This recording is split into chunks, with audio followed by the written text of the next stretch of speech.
കർക്കിടക മാസത്തിൽ ഒഴിച്ചുകൂടാൻ പറ്റാത്ത ഒന്നാണ് കർക്കിടക കഞ്ഞി. വളരെ എളുപ്പത്തിലും ഗുണത്തിൽ മുൻപന്തിയിൽ നിൽക്കുന്ന രീതിയിൽ വീട്ടിൽ കർക്കിടക കഞ്ഞി തയ്യാറാക്കാം.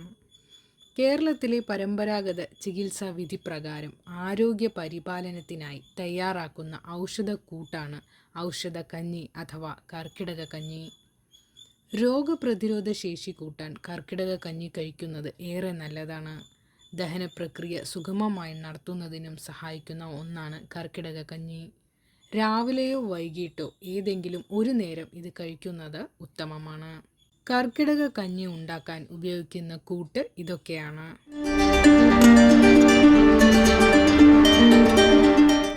കർക്കിടക കഞ്ഞി തയ്യാറാക്കുന്ന വിധം ഇങ്ങനെയാണ്.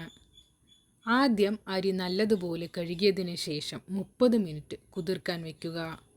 കടുക്, എള്ള്, ഉലുവ, ജീരകം എന്നിവ കഴുകിയ ശേഷം 30 മിനിറ്റ് വെള്ളത്തിൽ ഇട്ടുവയ്ക്കുക.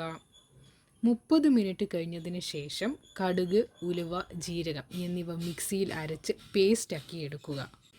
ഒരു മൺകലത്തിൽ കഴുകി വെച്ചിരിക്കുന്ന അരി ഇട്ട് കൊടുക്കാം.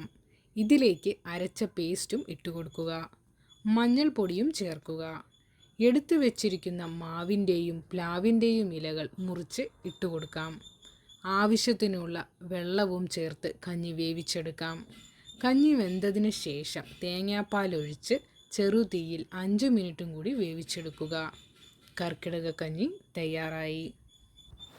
കർക്കിടക മാസം മലയാളികൾക്ക് ഏറെ പ്രത്യേകതയുള്ള മാസമാണ്. പഞ്ഞമാസവും ഒപ്പം രാമായണ മാസവുമാണിത്. ആരോഗ്യ കാര്യങ്ങളിൽ ഏറെ ശ്രദ്ധ വയ്ക്കുന്ന മാസം കൂടിയാണിത്.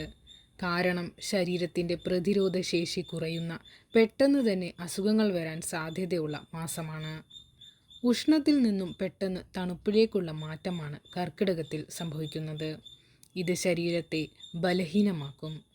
ഇതിനാൽ തന്നെ പണ്ടുകാലത്ത് പ്രത്യേക ഭക്ഷണ വസ്തുക്കൾ ഈ മാസം കഴിക്കുന്നതും പതിവായിരുന്നു. ഇതിലൊന്നാണ് കർക്കിടക കഞ്ഞി അഥവാ മരുന്ന് കഞ്ഞി. കർക്കിടക മാസത്തിൽ ഇത് കഴിക്കുന്നത് കൊണ്ടുള്ള ആരോഗ്യപരമായ ഗുണങ്ങൾ പലതാണ്.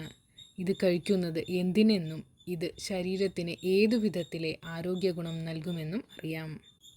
നവര അരിയാണ് കർക്കിടക കഞ്ഞിക്കായി ഉപയോഗിക്കുന്നത്.